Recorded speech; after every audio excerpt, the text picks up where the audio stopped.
Okay, in this video, let's talk more about how to give prompts to Midjourney. So basically, we go with slash and then we type imagine and it will add a prompt. After imagine, we can give three types of information to Midjourney.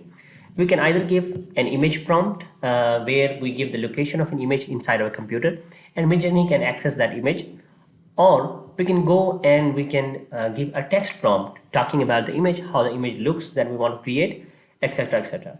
Or there's a third thing that we want to add parameters. We'll see all of these in the next videos.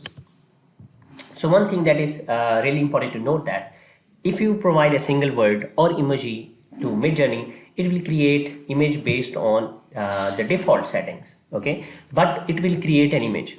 So if we provide a single word to Midjourney, it will also create an image on that single word.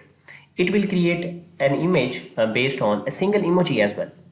But there is a slight problem that it will, if you give short prompts like a single word, an image, or a really short prompt, Midjourney will use its default settings and it will not take into consideration whether you are looking for a unique style.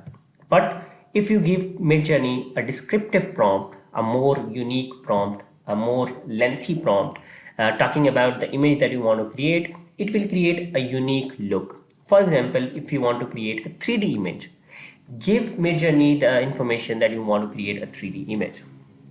So basically, providing more information is good, but super long prompts are not always better. So it's not good to always give super long prompts, but it's also not good to provide Midjourney with short prompts. So basically, if you want to create a unique look, go with a medium rote. Also, make sure to concentrate on what you want to create. So when you are concentrated on what you want to create, you will not divert by the things that Midjourney is creating, but you will stick to your own style. So this is all about prompts. Let's meet in the next video.